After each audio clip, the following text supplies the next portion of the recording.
Hello everybody. So here I am Manik Monjol and from our channel Literature Study at Home I welcome you from the core of my heart. So তোমরা যেমনটা দেখতে পাচ্ছ আজকে আমাদের second class বা দ্বিতীয়তম class এবং আমরা এই ক্লাসগুলি এভাবেই সাজিয়েছি যাতে ইংরেজি সাহিত্যটা তোমাদের কাছে খুবই একটা ইন্টারেস্টিং ওয়েতে এবং একেবারে ক্রোনোলজিক্যালি অর্ডারলি তোমরা পেয়ে থাকো। সো এই সিরিজটি আমরা নাম রেখেছিলাম decoding the history of English literature. তো এই ইংরেজি সাহিত্যের ইতিহাসটা খুবই জরুরি এবং তার জন্য তোমাদের কিন্তু একটা ব্রিফ ওভারভিউ আমি দিয়েছি। একটা 1 ঘন্টা 30 মিনিটের ক্লাসে সম্পূর্ণ এই ইংরেজি সাহিত্যের কিন্তু আলোচনা আমি অলরেডি তোমাদের সামনে করেছিলাম। তো সেটি কিন্তু একটা স্বল্প সময়ে কিভাবে একটা এই ইংরেজি সাহিত্যের ইতিহাসটাকে তোমরা জানবে তার জন্য ছিল, কিন্তু ভালো করে জানার জন্য ইন ডিটেলে তোমাদের পড়তে হবে। তো আমি সেই ভেবে এই সিরিজটি করেছি decoding the history of English literature. তো তার প্রথম ভিডিও বা প্রথম ক্লাসটি তোমরা নিশ্চয়ই দেখেছো, যেখানে আমরা অ্যানসিয়েন্ট লিটারেচার অর্থাৎ প্রাচীন সাহিত্য নিয়ে আলোচনা করেছি, যেখানে সাহিত্যের সূচনা কিভাবে হলো, সাহিত্যের সূচনা কাদের হাত দিয়ে হলো, সাহিত্য কেমন শুরুতে ছিল এবং সেখানে কিভাবে আমরা দেখলাম ক্লাসিক্যাল সাহিত্যের সূচনা, অর্থাৎ এই যে রোম, এই যে গ্রিস, যাদেরকে আমরা ক্লাসিক্যাল সাহিত্যের তকমা দিয়েছি, সেই সাহিত্যের সূচনা কিভাবে হলো এবং সেই সাহিত্যের আমরা সুদূর প্রসারী প্রভাব কিন্তু এই ইংরেজি সাহিত্যের এই যে 450 থেকে শুরু আজ অবধি যে সাহিত্য রচনা হয়ে চলেছে তার মধ্যে তো পাবই। তো আজকে আমরা দ্বিতীয় ক্লাসে আমরা ইংরেজি সাহিত্যের একেবারে প্রথম ধাপের যে অংশ তার নাম হচ্ছে অ্যাংলো স্যাক্সন এজ বা ওল্ড ইংলিশ পিরিয়ড, 450 খ্রিস্টপূর্বাব্দ থেকে 1066 খ্রিস্টপূর্বাব্দ অবধি আলোচনা করব। তো আলোচনাটি একটু আমরা বিগিনিং থেকে করব, অর্থাৎ এই অ্যাংলো স্যাক্সন এজ শুধুমাত্র 450 এডি থেকে যে 1066 এডি, এই সময়ে ঐতিহাসিক যে ফ্যাক্টগুলি রয়েছে এবং সাহিত্য, সেগুলোকে জানতে গেলে কিন্তু আমাদের এই ইংল্যান্ডের যে সাহিত্য পড়ছি, ইংল্যান্ডের আরেকটা নাম তোমরা নিশ্চয়ই জানো ব্রিটেন, এবং তাই জন্য এটাকে ব্রিটিশ লিটারেচারও বলা হয়ে থাকে। তো এই ব্রিটেন বা এই ইংল্যান্ড আদৌ 450 সালে যেমনটা ছিল তার সূচনাটা কি তেমন ছিল, বা এই ইংল্যান্ড বা এই যে ব্রিটেন কেমন ছিল সেটাও কিন্তু জানার প্রয়োজন। তো চলো শুরু করছি। তো এই ইংল্যান্ড কেমন ছিল যখন এই অ্যাংলো স্যাক্সন পিরিয়ড শুরু হলো, তার পূর্বে কেমন ছিল এটা আমরা জানব। তো প্রথম এই সময়টাকে আমরা বলে থাকি প্রি হিস্টোরিক এবং কেল্টিক ব্রিটেন। তো প্রথম আমরা এখানে যে মানুষের নিদর্শন পেয়েছিলাম বা হিউম্যান আমরা কিছু নিদর্শন পেয়ে থাকি, তা কিন্তু বহু আগে, প্রায় 800,000 খ্রিস্টপূর্বাব্দে। এই বিসিটাকে আমরা খ্রিস্টপূর্বাব্দ বলি, অর্থাৎ এই বিসি কথার অর্থ হচ্ছে বিফোর দ্য কমন ইরা, অর্থাৎ আমরা যে ইরাটা রয়েছি এটা হচ্ছে কমন ইরা, আর এর পূর্বে এটাকে আমরা অনেকে যিশু খ্রিস্টের পূর্বের সময় বলে থাকি। তো বিষয়টা কিন্তু একটু সেকুলার নিউট্রাল টার্ম, যেখানে কিন্তু ক্রাইস্টের নাম ব্যবহার না করে আমরা বলে থাকি বিফোর দ্য কমন ইরা। তো এই সময়ে কিছু মানুষের কিছু নিদর্শন পাওয়া গেছে, যেমন হেপিসবার্গে ফুটপ্রিন্ট পাওয়া গেছিল, নরফোলকেও পাওয়া গেছিল। তো এই সময়টা কিন্তু বহু আগের ঘটনা। আরেকটু যদি এগিয়ে আসি তাহলে দেখব ব্রোঞ্জ এজের সময়টাতে। ব্রোঞ্জ এজের সময়কালটা কখন? 2500 খ্রিস্টপূর্বাব্দ থেকে 800 খ্রিস্টপূর্বাব্দ। তো এই সময়টাতে আমরা জানতে পেরেছি যে ব্রিটেন কেমন ছিল বা ইংল্যান্ড কেমন ছিল। তখন ইংল্যান্ডে কিন্তু এগ্রিকালচার হতো, মানুষ কিন্তু কিছু মেটালিক টুলস ব্যবহার করত, মানুষ হিল ফোর্টে থাকতো, এগুলো জানতে পেরেছি। তো আরও যদি একটু এগিয়ে আসি তাহলে চলে আসবো আয়রন এজে। আয়রন এজের সময়কালটা হচ্ছে 800 বিসিই বা 800 খ্রিস্টপূর্বাব্দ থেকে 43 খ্রিস্টাব্দ গট ইট? এটা কিন্তু খ্রিস্টাব্দ। তো এই সময় মানুষের মধ্যে বাক বিনিময়ের মাধ্যম আমরা পেয়েছি, অর্থাৎ ল্যাঙ্গুয়েজ পেয়েছি। তো এই সমস্ত মানুষরা কমন ব্রিটনিক ভাষায় কথা বলতো। এই ব্রিটনিক এই যে ভাষা বা উপভাষা যাই বলো বা আঞ্চলিক ভাষা যাই বলো, এটা কিন্তু ওয়েলস ভাষা বা কর্নিশ ভাষা বা ব্রেটন ভাষার বলতে পারা যায় যে একটা উত্তরসূরি ছিল, পূর্বসূরি ছিল। তো এবারে এই সময় অর্থাৎ এই আয়রন এজে ব্রিটেন বা ব্রিটন বা ইংল্যান্ড কেমন ছিল? মূলত এটি একটি ট্রাইবাল এলাকায় বিভক্ত ছিল, ট্রাইবাল কিংডমশিপ থাকতো। এই সময় কিছু ট্রাইবাল কিংডম আমরা পেয়েছি, যেমন হচ্ছে ব্রিগেন্টস, আইসেনি, তিনোভান্তিস, এগুলো আমরা পেয়েছি। এছাড়া আমরা এই সময়ে কিছু রিলিজিয়নের কথাও পেয়েছি, যদিও এগুলো কিন্তু মেজরলি ছিল পেগান রিলিজিয়ন। ওকে, তো এগুলো কারা এগুলোকে প্রতিষ্ঠিত করেছিল? তাদেরকে আমরা বলতাম ড্রুইডস। মেনলি এই ড্রুইডস মানে হচ্ছে প্রিস্ট, জাজেস বা টিচার বলা হতো। আচ্ছা, এইবারে যদি জানার চেষ্টা করো এই আয়রন এজে এই মানুষগুলোর লাইফস্টাইল কেমন ছিল। এরা কিন্তু মেনলি কৃষিকাজ করত এবং গবাদি পশু চারণ করত এবং তারা থাকতো গুহাতে এবং তারা বাণিজ্য করত। এটা কিন্তু খুব প্রথম থেকে আমরা কিন্তু পেয়েছি এই বাণিজ্যের প্রথা, এবং তারা বাণিজ্য করত টিনের বদলে, গোল্ড এক্সচেঞ্জ করে, আদার কিছু মেটালও ছিল। তো যদি আমরা একটু সামারাইজ করে আর্কিওলজিক্যাল ফ্যাক্টগুলিকে দেখি, তো এই বিশেষ পিরিয়ডটাকে আমরা স্টোন হেঞ্জ পিরিয়ড বলে থাকি। তো এটা যদি লক্ষ্য করে দেখো, এই মানুষগুলো কিন্তু খুবই কিন্তু সেরেমোনিয়াল ছিল, আনুষ্ঠানিক ছিল, এবং এদের মধ্যে অ্যাস্ট্রোনমিক্যাল নলেজ কিন্তু হিউজ ছিল। এছাড়া এখানকার মানুষ এই যে আয়রন এজে হিল ফোর্সে থাকতো, এর মাধ্যমে বোঝা যায় যে এরা কিন্তু কমিউনিটি বেসড একটা পিপল ছিল এবং এরা সোশ্যাল স্ট্র্যাটিফিকেশনটাকে মেনটেন করত।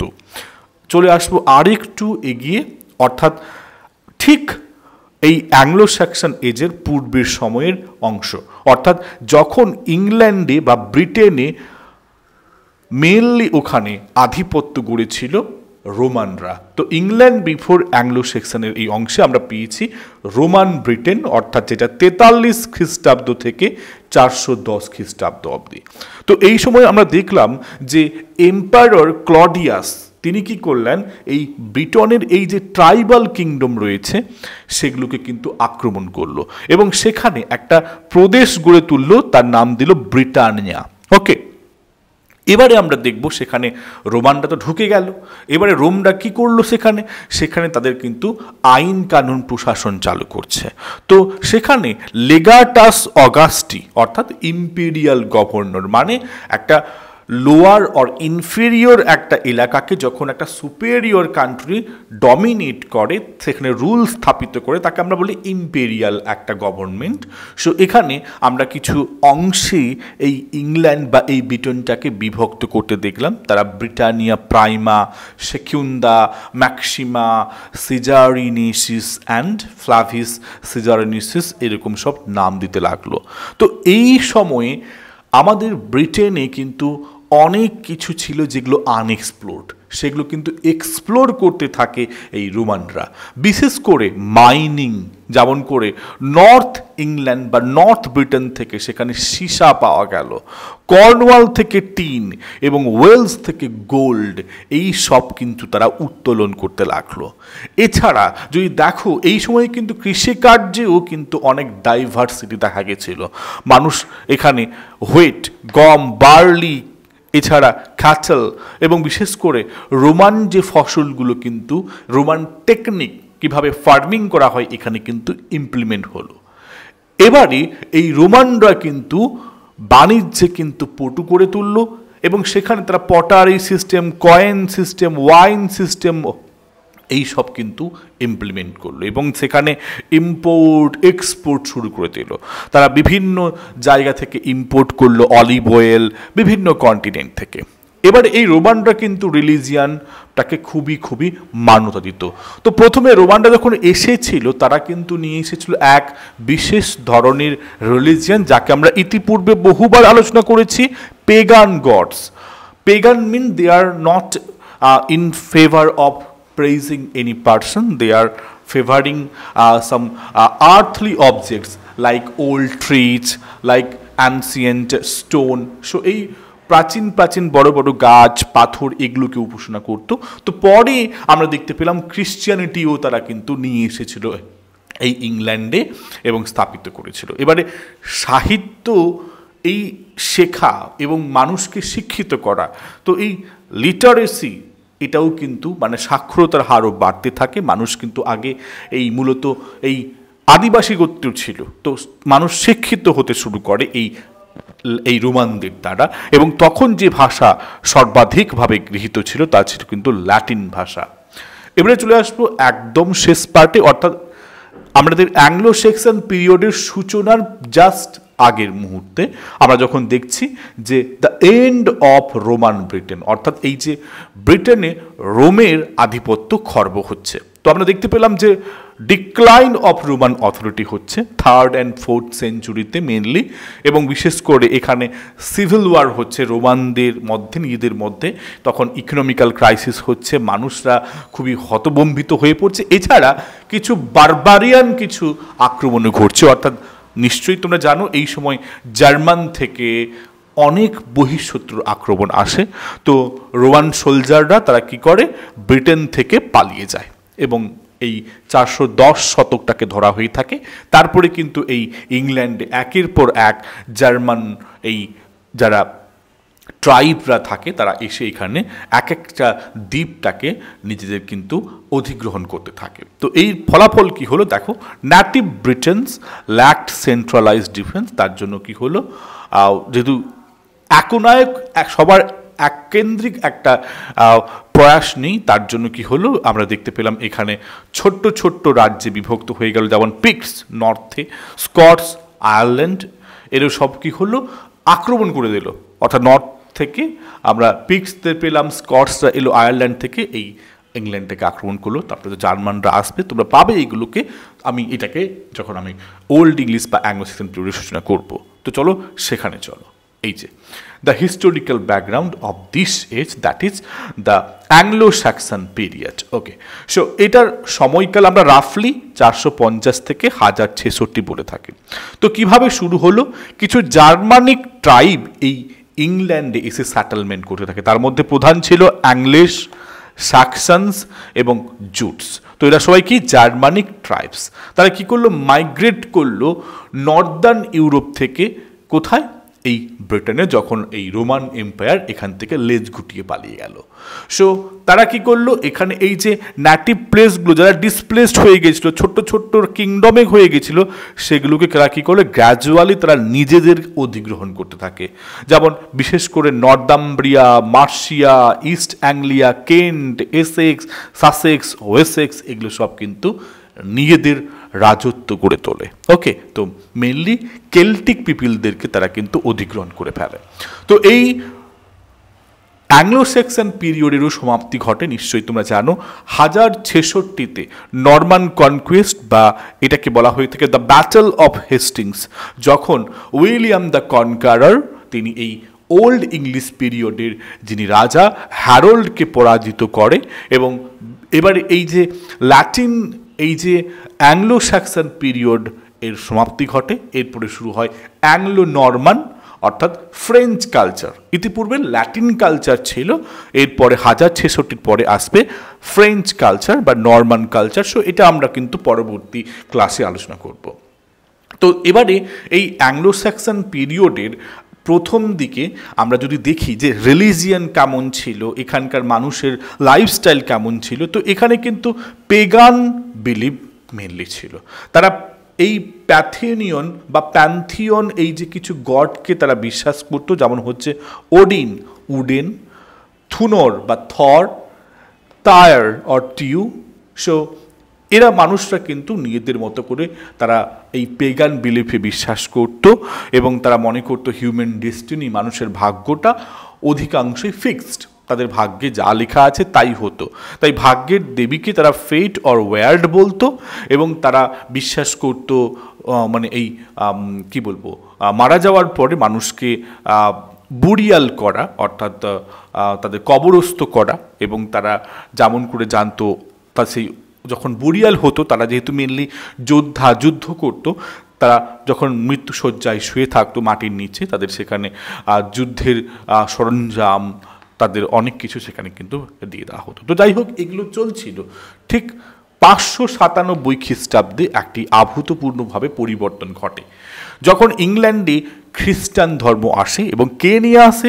অগাস্টাইন, অর্থাৎ সেন্ট অগাস্টাইন। তিনি প্রায় 40 জন মতো তার এইরকম মেম্বারকে নিয়ে তিনি আসেন ইংল্যান্ডে, এবং সেখানে প্রথমে রাজা ইথেলবার্ট, যিনি কেন্টের রাজা ছিলেন, তাকে কিন্তু ধর্মান্তর করায় পেগান থেকে খ্রিস্টানিটি। তো এইভাবে খ্রিস্টান ধর্মের আবার সূচনা ঘটে, এবং 7ম সেঞ্চুরির প্রায় শেষের দিকে আমরা দেখতে পাই বহু মোনাস্টারিজ, যেমন আমরা হুইটবিতে, জ্যারোতে, লিন্ডিসফার্নে এইরকম সব আমরা দেখতে পাচ্ছি যে খ্রিস্টান সব মঠ তৈরি হয়ে গেছে।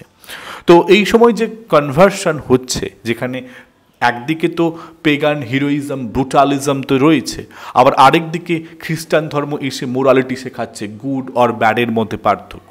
তো এই সব কিন্তু একটা মিক্সিং, একটা কালচারের একটা সিগনিফিকেন্স আমরা পেয়ে থাকি।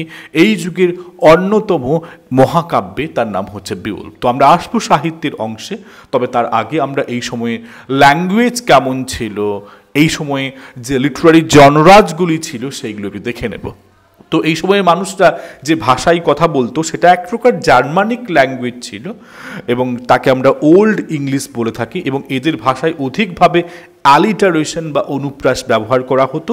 এবং এই সময় মাইন্ড ইট, এটা নোট ডাউন করবে সবাই, এই সময় মোট 4টি ডায়ালেক্টস খুবই বিখ্যাত ছিল। সেই 4টি ডায়ালেক্ট কী কী ছিল? একটা ছিল নর্দাম্ব্রিয়ান, দ্বিতীয় ছিল মার্শিয়ান, তৃতীয় ছিল কেন্টিস, এবং চতুর্থ ছিল ওয়েস্ট স্যাক্সন। 4টি আঞ্চলিক ভাষা, নর্দাম্ব্রিয়ান, মার্শিয়া, কেন্টিস, ওয়েস্ট স্যাক্সন। যারা গ্র্যাজুয়েশনে পড়ছো তোমরা কিন্তু নোট ডাউন করবে মাস্ট, কারণ এগুলো জিজ্ঞাসা করে যে 4টি ডায়ালেক্টগুলি কী কী ছিল। এছাড়া যারা অন্যান্য কম্পিটিটিভ পরীক্ষা পড়ছো, তোমাদের জন্য ইম্পর্টেন্ট, কারণ কোনো একটা হয়তো মিসিং দিয়ে বলবে যে নিচের মধ্যে কোনটি এই ভাষা, মানে এই ডায়ালেক্টের মধ্যে নয়, অন্য কিছু দিয়ে দিতে পারে। সো এখানে প্রথম যদি সাহিত্যের যদি একটা জনরা খুঁজে পাই, তা ছিল পোয়েট্রি। এবং বুঝতেই পারছো তখন কিন্তু লেখার চল অতটা ছিল না, তাই এটা মেনলি মৌখিক ছিল, ওরাল, এবং হাইলি ফর্মুলাইক। এবং এখানে অতিরিক্তভাবে অ্যালিটারেশনের ব্যবহার করা হয়েছে, এবং রাইম তখন ইউজ করা হতো না। এবং এখানে এক বিশেষ ধরনের আমরা টেকনিকের ব্যবহার পেয়েছি, তাকে বলি কেনিংস। ওকে, যেমন হোয়েল রোড ফর সি, সেই সমুদ্রের জন্য আমরা ইউজ করেছি হোয়েল রোড, অর্থাৎ যেখানে তিমি মাছের রাস্তা বলা হচ্ছে, কেনিংস এর ব্যবহার করা হয়েছে। প্রোজ, দ্বিতীয় যে জনরা ব্যবহার করতে দেখা গেছে তা হচ্ছে প্রোচ। তো এই প্রোচটি কিন্তু প্রথম অর্ধে নয়, প্রথম অর্ধে কবিতাই রমরমিয়ে চলেছিল। এবং এই প্রোচটি উচ্চ আসনে নিয়ে যাওয়ার পেছনে অবভিয়াসলি একজন রাজার ভূমিকা রয়েছে, যাকে আমরা সবাই চিনি, কিং আলফ্রেড। তাকে আমরা বলে থাকি যে ফাদার অব ইংলিশ প্রোজও বলে থাকি। So who promoted learning and also the translations. Okay, তো এছাড়া এই সময়ের আরও কিছু জনরার মধ্যে পেয়ে থাকি এলিজিয়াক মুড। ওকে, অর্থাৎ মানুষের জীবনটা হচ্ছে ক্ষণস্থায়ী। তো এই ক্ষণস্থায়ী জীবনটাকে নিয়ে আমরা বহু লেখা দেখেছি। এইখানে ইউবি সেন্ট অর ইউবি সান্ত, এই থিমটা দেখা গেছে, অর্থাৎ where are the warriors, where is the hall, অর্থাৎ এগুলো সবই ক্ষণস্থায়ী। এছাড়া আমরা দেখেছি ক্রিশ্চিয়ান ফেথকে নিয়ে লেখা হতে, অর্থাৎ এখানে মানুষের যে একটা আশা রয়েছে লাইফে, they are the people who are hoping of eternal salvation, তারা মুক্তি চায়। ওকে, বাট উইদাউট এই যে মানুষের জীবনে যে সমস্ত সিন, মানুষের জীবনে যে থাকা যে সমস্ত কুকর্ম, এগুলোকে ত্যাগ করতে সম্ভব নয়। তো এগুলো সব বিষয় নিয়ে, গুড ব্যাড, এগুলো সব নিয়ে কিন্তু রয়েছে। তো চলে আসবো এই সাহিত্যে, মেনলি অ্যাংলো সেকশন পিরিয়ডে বা এই ওল্ড ইংলিশ পিরিয়ডে আমরা যে সাহিত্যটাকে পেয়েছি, ভালো করে নোট ডাউন করবে। আমরা মোটামুটি এখানে মোট 5টি পার্টে ভাগ করেছি। এই 5টি পার্টটাকে যদি ইন ডিটেলে যদি ভালো করে একটিবার দেখে নাও, আমার মনে হয় না ওল্ড ইংলিশ পিরিয়ড বা অ্যাংলো সেকশন পিরিয়ড থেকে কোনো রকমভাবে কনফিউশন থাকবে। ওকে, তো প্রথম পার্টে আমরা আলোচনা করব পার্ট এতে heroic or epic or war or pre Christian poetry. Second পার্টে আলোচনা করব elegiac and personal heroic poetry. Got it? Elegiac or personal heroic poetry, এবং থার্ড পার্টে আলোচনা করব ক্রিশ্চিয়ান পোয়েট্রির মধ্যে আর্লি ক্রিশ্চিয়ান পোয়েট্রি, যার মধ্যে থাকবে বিবলিক্যাল প্যারাফ্রেজেস, অ্যানোনিমাস কিছু ওয়ার্ক, এবং পার্ট সিতে থাকছে আরেকটি, পার্ট ফোরে যেটা আমরা বলছি কেনুয়াল এবং আদার রিলিজিয়াস পোয়েট্রি। তো আরও একটু ইজি করে দিই, পার্ট 2 অর পার্ট 1 আর 2 এরা মেনলি হচ্ছে প্রি ক্রিশ্চিয়ান, এগুলো হচ্ছে প্রি ক্রিশ্চিয়ান, মাথায় রেখো। আর পার্ট 2 আর পার্ট 3 এরা মেনলি হচ্ছে ক্রিশ্চিয়ান পোয়েট্রি। তোমাদের সুবিধার্থে এটা আমি কিন্তু করে দিলাম। ওকে, প্রথম দুটো পার্ট হচ্ছে প্রি ক্রিশ্চিয়ান, তারপরটা হচ্ছে ক্রিশ্চিয়ান পোয়েট্রি, আর লাস্টটা হচ্ছে মেনলি প্রোজটাকে নিয়ে। I hope clear. এবারে এগিয়ে যাচ্ছি এক একটা পার্টটাকে নিয়ে। প্রথমে আসবো heroic or epic or war or pre Christian poetry. সর্বপ্রথম যে আমরা কাব্যটি পাই তার নাম হচ্ছে বিওল্ফ। এটি মূলত একটা এপিক পোয়েম, আনুমানিক এটা প্রায় 3000 লাইনের মতো, অনেকে এটাকে 3200 সামথিং লাইনও বলে, মোটামুটি 3000 লাইনের ওপরে ওভার, এবং ওল্ড ইংরেজি বা ওল্ড ইংলিশ পোয়েট্রির একটা মনুমেন্টাল একটা লেখা, গ্রেটেস্ট। এবং যদি বলা হয় ইংরেজি সাহিত্যের প্রথম যদি কোনো লেখা সর্বাধিক গুরুত্বপূর্ণ, তা কিন্তু এই বিওল্ফই। তো যদি দেখো এই গল্পের কাহিনী কি, তো বিওল্ফ মেনলি হচ্ছে গিটল্যান্ডের একজন বীর, যিনি ড্যানিশ কিং রুদগারকে সাহায্যের জন্য তিনি ডেন্সে পৌঁছায়, এবং সেখানে গিয়ে একটি মনস্টার বা দৈত্য বা সি মনস্টার, তার নাম ছিল গ্রেন্ডেল, এই গ্রেন্ডেল তাকে হত্যা করে। কারণ এই গ্রেন্ডেল এই রুদগারের একটা কাসেল ছিল, সেই কাসেলটাকে প্রায় আক্রমণ করত। তো সেই গ্রেন্ডেলকেও মারে, এবং গ্রেন্ডেলের মা যখন প্রতিশোধ নিতে এসেছিল এই রুদগারের সেই কাসেলটাতে, তাকেও মারে, এবং তারপরে বিউল্ফ বিখ্যাত হয়ে যায়। এবং আমরা পরবর্তী এই বিউল্ফের দুটো পার্ট রয়েছে। দ্বিতীয় পার্টটা 50 বছর পরে ঘটছে, যেখানে আমরা দেখতে পাচ্ছি বিউল্ফ ওখানকার রাজা হয়েছে, এবং সে ওই সময় দেখা গেছে যে একটা ড্রাগন ওখানে আক্রমণ করেছে। তো ওই বয়স্ক অবস্থায় তখনও কি করছে, তিনি কিন্তু লড়াই করছেন, এবং দেশের জন্য আমরা দেখতে পেলাম লড়াই করতে গিয়ে তিনি কিন্তু ওই ড্রাগনকে মেরে ফেলে, এবং কিন্তু সেই লড়াই করতে করতে নিজে মারা যান এবং বীরের মতো এখানে মৃত্যুবরণ করে। অনেকে এই কাহিনীর সাথে আমরা হোমারের ওডিসির সাথে মিল পেয়েছি।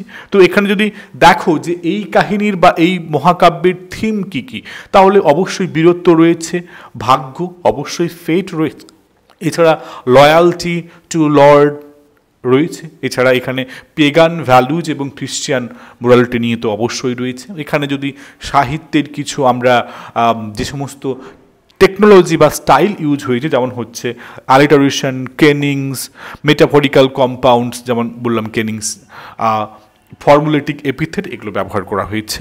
চলে আসবো পরবর্তী সাহিত্যে। দ্বিতীয় হচ্ছে ওয়াল দেয়ার মেইনলি টু ফ্র্যাগমেন্টারি, একটা খণ্ডে, দুটো খণ্ডে বিভক্ত একটা পাতা পাওয়া গেছে। এটা একটা মানুস্ক্রিপ্ট থেকে মোটামুটি উদ্ধার করা গেছে। তো এই ওয়াল দেয়ারে কি বলা হয়েছে, এখানে বলা হয়েছে একজন লিজেন্ডারি, একজন জার্মানিক হিরোর কথা। সেই জার্মানিক হিরোর নাম ছিল ওয়াল দেয়ার, তাকে আমরা ওয়াল্টার অব অ্যাকুইটাইন বলি। তো এই ওয়াল দেয়ারের বীরত্ব, তার জীবন নিয়ে লেখা হচ্ছে এই কাহিনী। তো এখানে এই যে ফ্র্যাগমেন্টগুলি পাওয়া গেছে, এগুলি বর্ণিত করছে যে কিভাবে তিনি মানুষদেরকে উৎসাহিত করেছিল, বিশেষ করে তিনি তার এই যুদ্ধে যাওয়ার পেছনে তার লাভার হিলজে গাথ, তার দ্বারা কিভাবে অনুপ্রাণিত হতো এবং তিনি যুদ্ধে গিয়ে সাকসেস পেত, এগুলো সব নিয়ে কাহিনী। তো এটি one of the few surviving text, যেখানে কিন্তু ওল্ড ইংলিশ জার্মানিক হিরোইক ট্র্যাডিশনটাকে বিশেষ করে মানে আরও সমুচ্চে নিয়ে যাওয়ার চেষ্টা করা হয়েছে। Very very brief outline text were there, মনে রেখো। দ্বিতীয় গেল, তৃতীয় হচ্ছে উইটসিথ। এই উইটসিথ, এই যে তৃতীয় কবিতাটির একটা অল্টারনেট ইংলিশ টাইটেল হচ্ছে দ্য ফার ট্রাভেলার। প্রায়শই জিজ্ঞাসা করে উইটসিথ এর আরেকটি অর্থ কি হতে পারে, তা হচ্ছে দ্য ফার ট্রাভেলার। তো এখানে যদি জনরাটাকে দেখো, মেনলি হচ্ছে একটা মানে চারণ কবি এখানে গান গাইছে, অর্থাৎ এটাকে বলা হইতে বার্ড সং বা স্কপ সং বা মিনস্ট্রেল সং যাই বলতে পারো। তো এখানে একজন ওয়ান্ডারিং পোয়েট মানে ভবঘুরে কবি, তিনি বর্ণিত করছে তার ভ্রমণ কাহিনী, এবং তিনি এই ভ্রমণ করতে করতে বহু ট্রাইবস, বহু কিং ইউরোপের কিন্তু কাছে গেছে এবং তাদের কাছে গল্প শুনিয়েছে। তো এই যে আমরা এখানে কিছু তাৎপর্য পেয়ে থাকি এই উইটসিথ কাহিনী থেকে, এটি একটি ক্যাটালগ পোয়েমের মতো যেখানে ওরাল পোয়েট্রিক ট্র্যাডিশনটাকে দেখানো হয়েছে, এবং এখানে মেনলি দেখানো হয়েছে যে একজন মিনস্ট্রেল বা একটা স্কোপের রোলটা কি, তিনি কিভাবে আমাদের এই যে হিস্টোরিটাকে রিকানেক্ট করছে, মানুষদেরকে জানাচ্ছে যে কিভাবে আমি এই বিশেষ করে এই ইতিহাসটাকে রিভাইভ করতে পারা যায়। তো তারপরে এছাড়া এই হিরোইক বা এপিক অর ওয়ার প্রিক্রিশ্চিয়ান পোয়েট্রির মধ্যে আমরা চতুর্থ পার্টি আমরা রেখেছি তিনটি কবিতা যাদেরকে আমরা ব্যাটল পোয়েম বলি। যদিও আমি এটাকে 4, 5, 6 করে দিতে পারতাম, কিন্তু মনে রেখো এইভাবে ব্যাটল পোয়েম মোট তিনটি ছিল, এবং তাদের মধ্যে প্রথম হচ্ছে দ্য ব্যাটল অব ব্রুনানবার্গ। এই ব্যাটল অব ব্রুনানবার্গ এটি 937 এডিতে আমরা কিন্তু পেয়েছি, 937 এডিতে। তো এটি পাওয়া গেছে কিং আলফ্রেদের ওই যে বিশেষ একটা প্রয়াস ছিল অ্যাংলো স্যাক্সন ক্রনিক্যাল, ওই ক্রনিক্যালের মধ্যে এখানে রাজা অ্যাথেইস্তানের ভিক্টরিটাকে, তার জয়লাভ কাদের বিরুদ্ধে, নর্স, স্কটস এবং ব্রিটন, এদের একটা মানে সম্মিলিত প্রয়াস ছিল, আর আরেক দিকে ছিল কিং অ্যাথেইস্তান, তাদের মধ্যে লড়াই হয় এবং কিং অ্যাথেইস্তান জেতে। তাই ব্যাটল অফ ব্রুনানবার্গে দেখানো হয়েছে রাজা অ্যাথেইস্তানের বিজয়ী। তারপরে রয়েছে দ্য ব্যাটল অফ ম্যালটন, এটা 991 এডিতে। তো এখানে এক প্রকার বলতে পারা যায় যে বিলাপ করা হচ্ছে, কারণ এখানে ইংল্যান্ডের রাজা ব্রিথনথ তিনি ভাইকিং ইনভেডারের সাথে লড়াই করছিল, কিন্তু এই লড়াইতে তিনি পরাজিত হয়েছিলেন, অর্থাৎ এই ব্রিথনথ পরাজিত হয়। তো this is the national defeat. তো এখানে একটা লাইন খুব ফেমাস ছিল, will shall be the sterner, heart the bolder, spirit the greater, as our strength lessens. তো এখানে হিরোইক ইথোসটাকে দেখানোর জন্য একটা পরাজিত কাহিনীটাকেও তুলে ধরা হয়েছে, কারণ এখানে ব্রিথনথ তার মৃত্যু অবধি কিন্তু লয়ালটি ছেড়ে যায়নি, দেশের জন্য প্রাণ দিয়েছে। তো battle of Maldon is very very important, মাথায় রেখো। এরপরে হচ্ছে দ্য ব্যাটল অফ ফিন্সবার্গ, এটিও একটি ফ্র্যাগমেন্টারি কবিতা, ঠিক ওয়ালদেয়ারের মতো ফ্র্যাগমেন্টারি কবিতা। এখানে দেখানো হয়েছে একটা উইন্টারে ব্যাটল হচ্ছে, কোথায়, ফিন্স হলে। তো এটা ফিন এপিসোড নামে পরিচিত, যদিও এই কাহিনীটি সেপারেট কোনো কাহিনী নয় বা কবিতা নয়, বিউল্ফ কবিতারই একটা পার্ট, যেখানে আমরা এই প্রতিহিংসা, ফিউড এগুলো দেখতে পেয়েছি। তো ব্যাটল অফ ফিন্সবার্গ এটা কিন্তু বিউল্ফ কবিতার পার্ট। সো মোট 3টি ব্যাটল কবিতা, আই হোপ তোমরা মাথায় রাখবে। নেক্সট চলে আসবো পার্ট বিতে, অর্থাৎ আমরা যে ওল্ড ইংলিশ যে প্রিক্রিশ্চিয়ান পোয়েট্রি পেয়েছিলাম তার মধ্যে দ্বিতীয় পার্ট হচ্ছে এটি, অর্থাৎ এখানে আমরা মেনলি এলিজিয়াক পোয়েট্রি পাবো এবং কিছু পার্সোনাল পোয়েট্রি পাবো। সো প্রথম আসবো দ্য ওয়ান্ডারার। দ্য ওয়ান্ডারার গুলিয়ে ফেলো না, প্রথমে কিন্তু আমরা ওয়ালদেয়ার পেয়েছিলাম, ওয়ান্ডারার কিন্তু একটা আমরা দেখতে পাচ্ছি এলিজি, এবং যেখানে মোট 115টি লাইন রয়েছে, এবং এটি একটি বিশেষ বুকের মধ্যে প্রিজার্ভ করা ছিল, তার নাম ছিল এক্সেটার বুক, মাথায় রাখবে। তো এখানে কি হচ্ছে ঘটনাটি, একজন নির্বাসিত ব্যক্তি তিনি কি করছেন, তিনি তার শোক প্রকাশ করছে তার লর্ড, তার মালিককে নিয়ে এবং তার সঙ্গীদের নিয়ে, এবং তিনি ঘুরে বেড়াচ্ছেন কোথায়, সমুদ্রে। সমুদ্রে কেন, তিনি খুঁজে বেড়াচ্ছেন জীবনের অর্থ খুঁজে বার করবেন বলে, এবং তিনি তার ঘুরে বেড়াতে বেড়াতে তার সুখকর দিনগুলির কথা মনে করছেন, কিভাবে তিনি রাজসভায় থাকতেন, লোকেদেরকে খুশি করাতেন, এবং সবথেকে বড় কথা যে মানুষের এই সুখের দিনগুলি কখন যে হারিয়ে যাবে আমরা জানি না। তো এখানে মানুষের জীবনে ট্রানজিটরি নেসটাকে নিয়ে তিনি আলোচনা করেছেন। তো থিমগুলি তোমরা পড়বে, আমি আর বিস্তারিত যাচ্ছি না। নেক্সট চলে আসবো দ্বিতীয়, তার নাম হচ্ছে দ্য সিফিয়ারার। অত্যন্ত একটা ইন্টারেস্টিং একটা কবিতা, এখানে অনেক অর্থ রয়েছে। তো এটাও একটা এলিজিয়াক পোয়েম, এখানে মোট 124 লাইন রয়েছে, এবং এটাও এক্সেটার বুকের মধ্যে প্রিজার্ভ বা সংরক্ষিত ছিল। তো এখানে মেনলি একজন নাবিক, তিনি এই কবিতাতে তিনি তার কাহিনী, তার ইতিবৃত্তান্ত বলছেন। তিনি বলছেন যে কত কঠিন, কত বাধা সম্মুখীন করতে হয় সমুদ্রে থাকাকালীন, যেমন করে ঠান্ডার সম্মুখীন করতে হয়, ক্ষুধার সম্মুখীন করতে হয়, এবং সবথেকে বড় কথা হচ্ছে নিঃসঙ্গ থাকতে হয় পরিবার থেকে, আত্মীয় স্বজন থেকে। এবং তিনি তারপরে তিনি বলছেন যে কিভাবে এই ফেজটাও মানুষের জীবনে প্রয়োজন, কারণ মানুষ যদি সবার সাথে থাকে তাহলে হয়তো এনজয়মেন্ট হবে, তাহলে হয়তো গুড মেমোরি ক্রিয়েট হবে, বাট লোনলিনেসে থেকে মানুষ কিন্তু মেডিটেট করতে পারে, মানুষ কিন্তু একটা স্পিরিচুয়াল জার্নির মধ্যে যেতে পারে, এবং তিনি উপলব্ধি করতে পারে যে এই সব কিছুই ক্ষণস্থায়ী।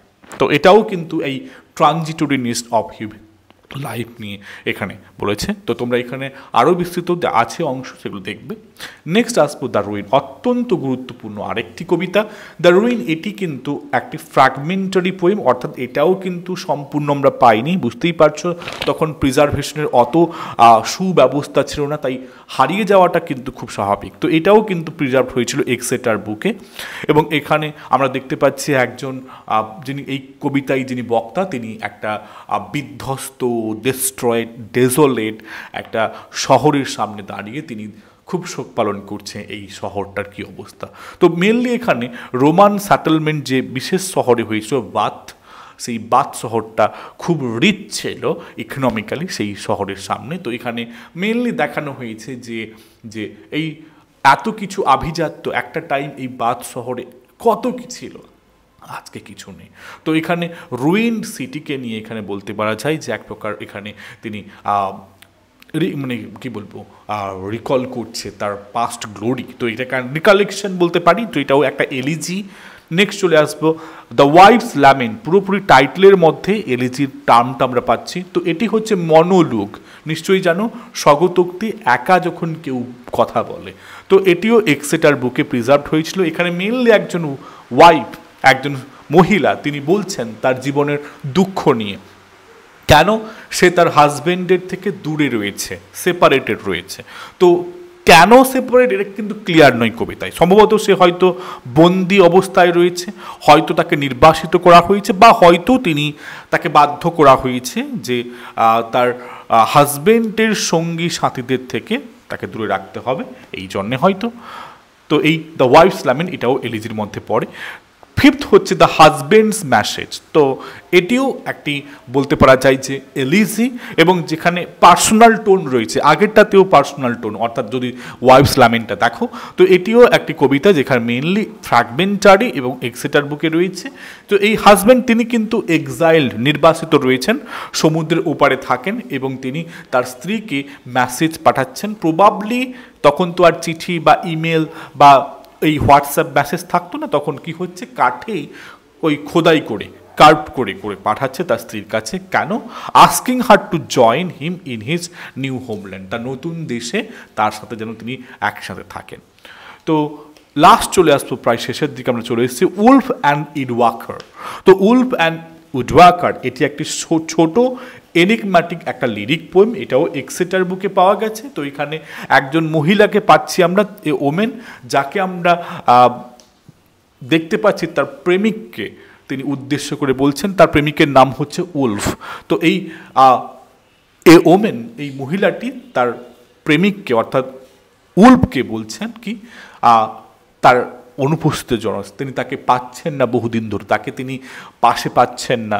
তো এই সময় আরেকটি ফিগার আমরা দেখতে পাই, এড ওয়াকার।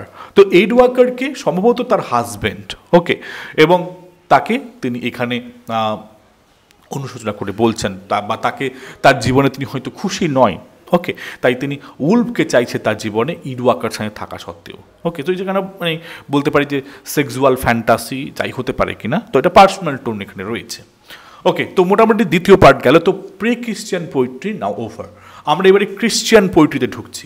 তো ক্রিশ্চিয়ান পোয়েট্রিতে আমরা দুটো ভাগ পেয়েছি, একটা আর্লি ক্রিশ্চিয়ান পোয়েট্রি বললাম তোমাদেরকে প্রথম অর্ধের দিকে। তো মেনলি এখানে বিবলিক্যাল কিছু প্যারাফ্রেজেস রয়েছে, এবং কিছু আমরা বেনামি অর্থাৎ লেখকদের জানি না এরকম কিছু লেখা পেয়েছি। তো এই প্রথম অর্ধের যদি সর্বাধিক বিখ্যাত যদি কেউ কবি হয়ে থাকে, খ্রিস্টান কবি হয়ে থাকে, তার নাম হচ্ছে কেডমন, ওকে। তো দেখো এই কেডমন মেনলি 7th সেঞ্চুরিতে একজন একজন ওই মেষপালক বলতে পারো। হুইটবিতে তিনি একজন কাউ হার্ড ছিলেন। তো তাকে বলা হয়েছে ফার্স্ট নেমড ইংলিশ পোয়েট। আশা করি তোমরা মাথায় রাখবে, প্রথম ইংরেজি কবি যার আমরা নাম পেয়েছি। তো হঠাৎ একজন মেষপালক, একজন অশিক্ষিত লোক কিভাবে কবিতা লিখতে শুরু করলো? রাত্রে ঘুমিয়েছিল, স্বপ্নে ভগবান তাকে ইন্সপিরেশান দেয়। তো স্বপ্নে তিনি গডের ক্রিয়েশান নিয়ে এইসব ড্রিম ট্রিম পায়, তো সেগুলো নিয়ে তিনি লেখা শুরু করেন। তো মেনলি তিনি হিম লেখা শুরু করে। হিম মানে হচ্ছে a song or a poem in praise of God. তো এই শর্ট হিম যেখানে তিনি গডকে প্রেজ করছে as the creator of heaven and earth, simple ডিকশনে লেখা। এবং একটা জিনিস কমন পাবে এইসব জায়গায়, অ্যালিটারেটিভ ভার্স কিন্তু সর্বাধিক বা সব জায়গায় রয়েছে। এবারে আমরা চলে আসবো দ্বিতীয়, জেনেসিস এ এবং জেনেসিস বি। তো এই লেখাটি একটি ম্যানুস্ক্রিপ্টে আমরা সঞ্চিত হয়ে দেখেছি, তার নাম হচ্ছে জুনিয়াস ম্যানুস্ক্রিপ্ট। মাথায় রাখবে কোন ম্যানুস্ক্রিপ্টে আমরা জেনেসিসটাকে পেয়েছি, তা হচ্ছে জুনিয়াস ম্যানুস্ক্রিপ্টে। তো এখানে দুটো পার্ট রয়েছে, জেনেসিস এ যেখানে দেখানো হয়েছে বাইবেলস বুক অফ জেনেসিস অর্থাৎ ক্রিয়েশন অফ আব্রাহাম, এবং জেনেসিস বিতে দেখানো হয়েছে ডিফারেন্ট ভার্সন। তো পসিবলি এটা ওল্ড স্যাকসন সময়ে ট্রান্সলেটেড করা, এবং এখানে মেনলি ফোকাস করা হয়েছে স্যাটানের রিবেলিয়ান এবং ইভের অর্থাৎ the mother of mankind Eve, তার টেম্পটেশন, লোভ। অর্থাৎ স্যাটান কীভাবে গডের সাথে রিভেল করছে, যে কেন গড এখানে এই এই এই গডপুরীতে একাই রাজা, তিনিও তো সর্বাধিক শক্তিশালী হতে পারেন। তো তিনি গড স্যাটান অর্থাৎ লুসিফারের রিবেলিয়ান, এবং আরেকদিকে যে তারা কিভাবে অর্থাৎ এই স্যাটান কীভাবে ইভকে প্ররোচিত করছে ওই জ্ঞান বৃক্ষের ফল খেতে, দ্য ট্রি অফ নলেজ। তোমরা জানবে যারা প্রথমবার সাহিত্যে ঢুকেছো অর্থাৎ গ্র্যাজুয়েশনের প্রথম বর্ষে রয়েছে, তোমরা হয়তো এই কাহিনী পড়োনি, প্যারাডাইস লস্টের কাহিনী পড়লে তোমরা পাবে। তো এখানে থিম কী কী রয়েছে? সৃষ্টি, এই সব কিছুর সৃষ্টি কোথায়? মানব জীবন, পৃথিবী, ফল অফ ম্যান, মানুষের স্বর্গ থেকে অর্থাৎ ওই প্যারাডাইস থেকে এই পৃথিবীতে চলে আসা, পাওয়ার অফ গড, এইসব নিয়ে রয়েছে। চলে আসবো তৃতীয় কবিতা, এক্সোডাস। এই এক্সোডাসের কাহিনী নিশ্চয়ই তোমরা জানো, এখানে ওই মোজেসের কাহিনীটাকে রিটেল করা হয়েছে। তো ইহুদিদের একটা কাহিনী, ইহুদিরা যেখানে পালিয়ে আসছে মিশর থেকে, তারা ওই যখন রেড সি পাস হচ্ছিল তখন মোজেস কী করছে, হাত বাড়িয়ে দিচ্ছে এবং দুটো মানে সমুদ্রতে ফাঁক হয়ে যাচ্ছে, মাছ দিয়ে রাস্তা হয়ে যাচ্ছে এবং তারা পেরিয়ে চলে যায়। যখন মিশরবাসী যখন তাদেরকে ধাও করে যখন সমুদ্র দিয়ে যাচ্ছে, তখন মোজেস আবার সমুদ্রটাকে জয়েন করে দেয়, মিশরবাসীর সমস্ত শত্রু সব মরে যায়। তো এটা হিরোইক ব্যাটল মোডে লেখা। তো এটা নিয়ে ইজিপসিয়ানস আর দ্য এনিমিজ দেখানো হয়েছে। সো মোজেস এখানে কিন্তু জেনারেল ছিল এবং এখানে সমুদ্রটাকে ডিস্ট্রাকটিভ পাওয়ার হিসেবে দেখানো হয়েছে। চলে আসবো ড্যানিয়েল কাহিনীতে। ড্যানিয়েল, এটা বুক অফ ড্যানিয়েলের কাহিনীটাকে রিটেল করা হয়েছে। এখানে বিশেষ করে তিনজন ইউথের কথা বলা হয়েছে, যাদেরকে একটা চুল্লির মধ্যে, আগুনের চুল্লির মধ্যে রাখা হয়েছে। তো এখানে সেই তিনজনের মধ্যে ফেথ যে হচ্ছে আন্ডার পারসিকুয়েশন, তারপরে god protection to the rightness and the downfall of proud, এইসব নিয়ে লেখা মেনলি। ড্যানিয়েল ইম্পর্টেন্ট, মাথায় রাখবে। পঞ্চম হচ্ছে ক্রাইস্ট অ্যান্ড স্যাটান। এই কবিতাটি কিন্তু একটা দীর্ঘ কবিতা, লং পোয়েম। এখানে তিনটি এপিসোড রয়েছে, মাথায় রাখো। ক্রাইস্ট অ্যান্ড স্যাটানের তিনটি এপিসোড কি? Fall of the rebel angel, অর্থাৎ এই স্যাটানদের পতন, অর্থাৎ লুসিফারের পতন, নরকে যাওয়া। দ্বিতীয় হচ্ছে হারোয়িং অফ হেল, যেখানে ক্রাইস্ট কি করছে, ক্রুসিফিকশন হচ্ছে, harrowing of hell, descent after crucifixion. And the third part হচ্ছে the temptation of Christ in the wilderness. Okay, so তিনটা অংশ মাথায় রাখবে। এখানে স্যাটানকে অ্যাজ এ ট্র্যাজিক এবং ডিফিয়েন্ট ফিগার হিসেবে দেখানো হয়েছে। এবারে আমরা চলে আসবো পরবর্তী পার্টে, অর্থাৎ এখানে এটা হচ্ছে আমরা চতুর্থ পার্ট বা ক্রিশ্চিয়ান পোয়েট্রির সেকেন্ড পার্ট, পার্ট সি, মানে এখানে ক্রিশ্চিয়ান পোয়েট্রির সেকেন্ড পার্ট, যেখানে কিনউলফ, তোমরা উচ্চারণটা তোমাদের মতো করো, আমি কিনউলফ করছি, হয়তো সাইনে উলফ বা কেনে উলফ বলতে পারো। তো তোমাদের মতো, এটা আমার ত্রুটির জন্য আমি ক্ষমা চেয়ে নিচ্ছি। তো রিলিজিয়াস, আদার কিছু রিলিজিয়াস পোয়েট্রি আমরা পাবো এখানে। সো কিনেউলফ, তার সাইন্ড পোয়েম আমরা প্রথমে পাবো। সো এই কিনেউলফকে 8 এবং 9 সেঞ্চুরিতে ওল্ড ইংলিশ পোয়েট তিনি ছিলেন। এবং তিনি বিশেষ করে তিনি হচ্ছেন প্রথম কবি যিনি তার লেখার পরে সিগনেচার করতেন, আমরা জানতে পেরেছি। তো তার লেখাগুলির মধ্যে দুটো ভাগে ভাগ রয়েছে, একটা হচ্ছে সাইন, কোন কোন লেখাগুলো তার পরে তিনি সাইন করেছিলেন আর কোনগুলো সাইন করেছিলেন না। তো তার লেখাগুলি অধিকাংশভাবে খ্রিস্টান ছিল এবং লেখাগুলি পড়লে খ্রিস্টা ধর্ম বা খ্রিস্টান ধর্মদের একটা বিশেষ আধিত্য বা মহিমান্বিত আমরা পেয়ে থাকি। তো তার সাইন পোয়েমের মধ্যে প্রথম কবিতার নাম হচ্ছে জুলিয়ানা। তো এখানে সেন্ট জুলিয়ানাকে নিয়ে লেখা, তিনি একজন কুমারী, একজন শহীদ বলতে পারি, মার্টায়ার বলতে পারি। তো এখানে স্পিরিচুয়াল স্টেট ফার্স্ট নিয়ে লেখা। দ্বিতীয় কবিতা হচ্ছে এলিন। এখানে সেন্ট এলিনকে নিয়ে লেখা, সেন্ট হেলেনাকে নিয়ে লেখা। ইনি হচ্ছেন কনস্ট্যান্টাইনের মা ছিলেন। Discovering the true cross in Jerusalem, যিনি জিসাস খ্রাইস্টের ওই ট্রু ক্রসটাকে খুঁজে বার করছেন জেরুজালেমে, এলিন গেল। তৃতীয় কবিতা হচ্ছে ক্রাইস্ট টু। এখানে অর্থাৎ ক্রাইস্টের অ্যাসেনশন, অর্থাৎ তার সমুচ্চ পর্যায়ে পৌঁছানো দেখানো হয়েছে। তো এখানে তিনটে পার্ট রয়েছে, তার একটি পার্ট এটি। এখানে ক্রাইস্টের অ্যাসেনশন এবং প্রমিস ফর সালভেশনটাকে দেখানো হয়েছে। চতুর্থ পার্টে রয়েছে দ্য ফেটস অফ দ্য অ্যাপোস্টেলস। এখানে একটা মিশনারি জার্নি রয়েছে, যেখানে জার্নির মাধ্যমে লাইফের সমস্ত গোলটাকে অ্যাচিভ করে অ্যাট দ্য এন্ডের ডেথটাকে বহন করতে হবে। তো এই চারটি কবিতা মাথায় রেখো, জুলিয়ানা, এলিন, ক্রাইস্ট এবং দ্য ফেটস অফ দ্য অ্যাপোস্টল, এগুলো হচ্ছে তার সাইন পোয়েম। এবার তার আদার কিছু রিলিজিয়ান মাস্টারপিস রয়েছে যেগুলো সাইন তিনি করেননি। তার মধ্যে অ্যান্ড্রিয়াস, এখানে সেন্ট অ্যান্ড্রিউরকে নিয়ে লেখা। তার মিশন ছিল সেন্ট ম্যাথিউসকে ক্যানিবালদের অর্থাৎ মানুষ খেকোদের থেকে উদ্ধার করা। তো সেন্ট ম্যাথিউসের এই মিশন নিয়ে লেখা অ্যান্ড্রিয়াস। ক্রাইস্টের আমরা সেকেন্ড কবিতাটি পেয়েছি আমরা তার সাইন্ড কবিতার মধ্যে। আনসাইন্ডের মধ্যে পাচ্ছি ক্রাইস্ট 1 অর্থাৎ অ্যাডভেন্ট লিরিক্স। এটা mainly Christ is coming at অ্যাডভেন্টটাকে নিয়ে লেখা। ক্রাইস্ট থার্ড অর্থাৎ the last judgement, apocalyptic version of the judgemental day, এটা নিয়ে লেখা। তো ক্রাইস্ট 1 এবং ক্রাইস্ট থার্ড আমরা কিন্তু আদার পার্টে পাচ্ছি। এছাড়া রয়েছে দ্য মোস্ট ইম্পর্টেন্ট পোয়েম, আমরা যদি দেখি খ্রিস্টান পোয়েট্রির মধ্যে, the dream of the road. এটিকে গ্রেটেস্ট ওল্ড ইংলিশ পোয়েম বলা হয়ে থাকে। এখানে দেখানো হয়েছে ক্রসটাকে নিয়ে কেউ ভিজিয়ন দেখছে অ্যাজ এ লয়াল ওয়ারিয়ার। এখানে ক্রাইস্টের crucifixion as a heroic battle হিসেবে দেখানো হয়েছে এবং আমরা দেখতে পাচ্ছি এই ক্রসটাকে রুথওয়েল ক্রস তাকে প্রিজার্ভ করে রেখেছে। এইসব কাহিনী নিয়ে লেখা the dream of the road. আরও কিছু এখানে রিলিজিয়াস মাস্টারপিস ছিল, যেমন গুথলক এ অ্যান্ড বি। আদারদের মধ্যে এখানে দুটো কবিতা রয়েছে। তো এখানে এ এবং বি মানে একটা এ পার্ট একটা বি পার্ট। তো এবার এই কবিতাটি গুথলককে নিয়ে লেখা। এই গুথলক একজন সন্ন্যাসী, একজন পবিত্র মানুষ। নেক্সট কবিতা খুবই খুবই ইম্পর্টেন্ট, ফিনিক্স।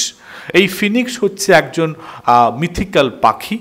এই পাখিটি তার একটা লাইফের একটা অংশ স্পেন্ড করার পরে নিজে পুড়ে ছাই হয়ে যায় এবং তার ছাই থেকে আবার একটা ইয়ং ফিনিক্স জন্ম লাভ করে। তো Phoenix as a symbol of Christ ছিল, যেখানে তার রিজারেকশন ঘটছে। তো এরপরে কবিতা খুবই ইম্পর্টেন্ট, জুডিথ। এই জুডিথ কবিতাটি বিউলফ ম্যানুস্ক্রিপ্টের মধ্যে আমরা পেয়ে থাকি। তো এটি একটি অ্যাপোক্রিফাল বুক জুডিথকে নিয়ে। জুডিথ একজন হিব্রু বিধবা ছিল। বিহেডস অর্থাৎ তিনি মস্তকচ্যুত করেছিলেন অ্যাসিরিয়ান জেনারেল তিনি হলোফার্নকে বিহেডেড করেছিল। তো একজন বীর নারীর কাহিনী হচ্ছে জুডিথ। তো এখানে তিনটি মেজর কিন্তু আমরা রিলিজিয়াস মাস্টারপিস পেলাম। ওকে, চলে আসবো শেষ অংশে আমাদের, অর্থাৎ old English prose. Old English প্রোজে আমরা মেনলি কি পাচ্ছি, অর্থাৎ এই প্রোজ কি ক্লাসিক্যাল সাহিত্যের সূচনা নাকি প্রোজ এই ইংল্যান্ডের এই ব্রিটিশ সাহিত্যের নিজস্ব সূচনা? তো rise of prose in Anglo Saxon England. So এই খ্রিস্টান ধর্ম আসার পূর্বে, before Christianisation, Anglo Saxon relied on mainly oral tradition. তাদের আইন কানুন, তাদের হিরোইক টেল সব কিছুর মধ্যে কিন্তু মৌখিকতা ছিল। যখন খ্রিশ্চানিটি এলো 7th সেঞ্চুরি অনওয়ার্ডস, যদিও 6th সেঞ্চুরি 597-এ, কিন্তু অধিকভাবে ফলপ্রসূ হয়েছে 7th সেঞ্চুরিতে, ল্যাটিন প্রোজ, ল্যাটিন ভাষায় গদ্য কিন্তু ডমিনেটেড থাকে। সারমন, সেন্টের লাইভ, ক্রনিক্যাল সবই কিন্তু বর্ণিত হতো এখানে। এছাড়া এটা আরও সমুচ্চ পর্যায়ে পৌঁছায় 9th সেঞ্চুরিতে, যখন রাজা আলফ্রেড এটার নবজাগরণ করলেন। তিনি কি করলেন? অধিকাংশ লেখাকে ট্রান্সলেশন করতে শুরু করলেন ল্যাটিন থেকে ওল্ড ইংলিশ ভাষায়, ওকে, যাতে করে ল্যাটিন ভাষাগুলি অধিক সহজ বোধগম্য হয়ে থাকে মানুষের। তো তিনি এই যে প্রয়াসটা করলেন তার কিন্তু প্রভাব সুদূর প্রসারী ছিল, যেটা আজকের দিনে অধিকাংশ মিডিয়াম কিন্তু আমরা প্রোজে পেয়ে থাকি। তো এই প্রোজ হয়ে উঠল রিলিজিয়াসের মিডিয়াম, ধর্মীয় মাধ্যম, ডাইডেক্টিক টুল, মানুষকে শিক্ষিত করার, ট্রান্সলেশন করে ফিলোসফি, হিস্ট্রি শেখানোর একটা মাধ্যম, এবং সব থেকে বড় কথা একটা হিস্টোরিক্যাল রেকর্ড হয়ে উঠল এই প্রোজ। আমরা এবারে আসবো এক একটা অংশে। প্রথমে আসবো রিলিজিয়াস প্রোজ বা ধর্মীয় গদ্য বা ধার্মিক গদ্য কি ছিল। প্রথমে আসবো অনারেবল বেদে, তার সময়কাল হচ্ছে 673 থেকে 735 খ্রিস্টাব্দ। তো তিনি মেনলি ল্যাটিন ভাষায় লিখতেন এবং তিনি প্রোফাউন্ডলি ইন্টেলেকচুয়াল একজন ছিলেন, ইনফ্লুয়েন্সিয়ান ছিল, বিশেষ করে ওল্ড ইংলিশ প্রোজের ক্ষেত্রে। তার লেখা সর্বাপেক্ষা বৃহৎ, সর্বাপেক্ষা সর্বাধিক গুরুত্বপূর্ণ ecclesiastical history of the English people, Latin ভাষায় 731 খ্রিস্টাব্দে। সবাইকে বলছি নোট ডাউন করে রাখো, ecclesiastical history of the English people, এই লেখাটি কার? অনারেবল বেদের। ওকে, এখান থেকে আমরা অ্যাংলো সেক্সন হিস্ট্রির অধিকাংশ তথ্য জানতে পারি। দ্বিতীয় হচ্ছে অ্যালফ্রিক অব আইনসাম, এই 955-তে তার জন্ম, 1010-এ তার মৃত্যু।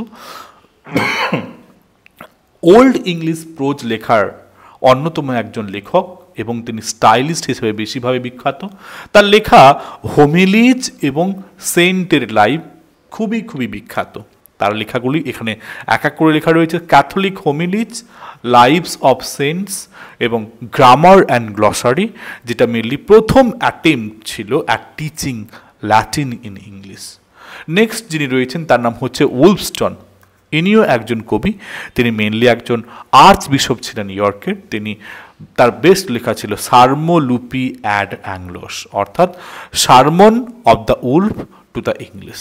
ওকে, নেক্সট চলে আসবো কিং আলফ্রেড এর ট্রান্সলেশন, যেটা খুবই খুবই বিখ্যাত, খুবই ইম্পর্টেন্টও তোমাদের মাথায় রাখতে হবে। রাজা আলফ্রেডের জন্ম 849, মৃত্যু 899। তো ভাইকিং এক্সপানশন হয়ে যাওয়ার পরেই তিনি একটা কালচারাল রিভাইভাল শুরু করে। আমরা প্রত্যেক যুগে এই কালচারাল রিভাইভাল করতে কিছু সাহিত্যিককে দেখতে পাচ্ছি এগিয়ে আসতে। তোমরা নিশ্চয়ই মনে পড়ছে W.B. ইয়েটসের কথা, তিনি কিভাবে ওই আয়ারল্যান্ডের কালচারটাকে উত্থিত করার চেষ্টা করেছে। তো হি translated or commissioned translations of essential Latin works into England. তো তার এই ট্রান্সলেশনের মধ্যে প্রথম পাবো প্যাস্টোরাল কেয়ার। এটি অ্যাকচুয়াল বা অরিজিনাল লেখক ছিল পোপ গ্রেগরি দ্য গ্রেট। তিনি এই লেখাটিকে ট্রান্সলেট করলে ল্যাটিন থেকে ওল্ড ইংলিশে। কেন? তো এটা একটা ছিল কি গাইড বুক, কাদের জন্য? ক্লার্জিদের জন্য। তো মেনলি ক্লার্জিরা যাতে সঠিকভাবে পুজো পার্বণ করতে পারে, তাই জন্য তিনি pastoral care Pope the Gregory the গ্রেটের তিনি ট্রান্সলেট করলেন। তারপরে ট্রান্সলেট করলেন কনসোলেশন অফ ফিলোসফি, এটা ছিল অরিজিনাল লেখক হচ্ছে বোয়েথিয়াস। কেন? এই লেখাটিতে মেনলি ফিলোসফি এবং ক্রিশ্চিয়ান ডক্ট্রিন নিয়ে লেখা, তো মানুষ যাতে করে জানতে পারে, পড়তে পারে, বুঝতে পারে, তাই কনসোলেশন অফ ফিলোসফি ছিল সেকেন্ড তার টাস্ক, যেটা বোয়েথিয়াসের লেখা। এবং অবভিয়াসলি বেদের ইক্লেসিয়াস্টিক্যাল হিস্ট্রিটাকেও তিনি ট্রান্সলেট করেছিলেন, যাতে করে মানুষ ইতিহাসটাকে জানতে পারে। তারপরে সলিলকি, এই সলিলকিটা কার? সেন্ট অগাস্টাইনের। এখানে স্পিরিচুয়াল রিফ্লেকশন মানুষ জানতে পারে। ডায়ালগ কার? গ্রেগরি দ্য গ্রেটের, স্টোরিজ অফ সেন্টস এবং মিরাকলস। ওকে, এইসব ছিল। তো এছাড়া আলফ্রেড কিন্তু কোডিফাইড করেছিল কিছু আইন বুকের মতো, মোজাইক ল, জার্মানিক কাস্টম, ক্রিশ্চিয়ান প্রিন্সিপাল, এগুলো। এবারে এই পর্যায়ে আরও একটি ল্যান্ডমার্ক যদি কিছু প্রোজ হয়ে থাকে তা হচ্ছে অ্যাংলো স্যাক্সন ক্রনিক্যাল। যদিও এই প্রয়াসটি শুরু করেছিল রাজা আলফ্রেড, তার সময়কাল থেকে, তবে এটা চলে গেছিল mid 20th century, 12th century হলে 20th নয়। এই ইয়ার বাই ইয়ার রেকর্ড, তো এখানে বছরের পর বছর মানে জাস্ট লাইক ক্রোনোলজিক্যালি সব রেকর্ড আছে, কোথায় কি যুদ্ধ হয়েছিল, কে রাজা ছিল, ন্যাচারাল ফেনোমেনা কি ছিল, সহজ ভাষায় ফ্যাকচুয়াল প্রোজে লেখা। এখানে বলা হয়ে থাকে এটাকে first continuous history in any European vernacular language. মাথায় রেখো কিন্তু ইম্পর্টেন্স, এখানে কিন্তু ভাইকিং ওয়ারদের সম্পর্কে, করোনেশন, রাজাদের সিংহাসনে আসা, ফেমাইন্স, দুর্ভিক্ষ, এক্লিপসেস, গ্রহণ, এগুলো সব নিয়ে লেখা ছিল। ক্রনিক্যাল এটা মঙ্কদের দ্বারা পরবর্তী সময়ে আরও বিস্তারিত করা হয়েছিল, বিভিন্ন মোনাস্ট্রিজে ছড়িয়ে পড়েছিল। এরপরে আসবো পঞ্চম, সায়েন্টিফিক এবং লিগ্যাল কিছু মিসেলেনিয়াস প্রোচ ছিল, যেমন তার মধ্যে মেডিকেল, বিশেষ করে ওষুধ নিয়ে মেডিকেল টেক্সট, যেমন হচ্ছে leech book of Bald or Bolt, এটি a collection of remedies blending herbs, গুলমাদি, ম্যাজিক এবং ক্রিশ্চিয়ান পিয়ার্স। লিগ্যাল কোডকে নিয়েছিল laws of Ethelbert, Alfred, Ine, Cnut, charters and wills, important of land ownership, এইসব নিয়েছিল। তো মোদ্দা কথা, ওল্ড ইংলিশ প্রোজ কিন্তু কোনো অংশে কম ছিল না। তো মোটামুটি এতটা আজকের মতো হয়তো পরিস্ফুট না হলেও অনেকটা কিন্তু জিনিসটাকে তারা কভার করেছিল, তাই অবভিয়াসলি তোমরা এইসব জিনিসটাকে মাথায় রাখবে। তো মোটামুটি যদি একটু ওভারভিউ দেখো, তো এই ওল্ড ইংলিশ পিরিয়ডে যে তোমাদেরকে একটু আগে আমি দেখিয়েছিলাম যে তোমরা কী কী অংশটাকে গুরুত্ব দেবে, এখানে আবার ক্লিয়ার করে বলে দিচ্ছি। মোট 5টি পার্টে বিভক্ত। প্রথম 1 এবং 2 পার্টটি হচ্ছে প্রি ক্রিশ্চিয়ান পোয়েট্রি নিয়ে, এবং 3 এবং 4 পার্টটি হচ্ছে ক্রিশ্চিয়ান পোয়েট্রি নিয়ে, এবং পঞ্চম পার্টটি হচ্ছে ওল্ড ইংলিশ প্রোজটাকে নিয়ে। আশা করি তোমাদের এই ওল্ড ইংলিশ পিরিয়ড থেকে আলোচনাটি যথেষ্ট বোধগম্য হয়েছে। আর যদি বোধগম্য না হয়ে থাকে, অবশ্যই কোন অংশটি আরও বিস্তারিত করতে হতো বা কোন অংশটি আমি ছেড়ে গেলাম, আরও ইমপ্রুভ করতে হবে, অবশ্যই কমেন্ট বক্সে জানিও। আর যদি তোমাদের ভালো লেগে থাকে অবশ্যই জানিও। সবাই ভালো থেকো, সুস্থ থেকো, এটাই আমার তোমাদের কাছে বার্তা।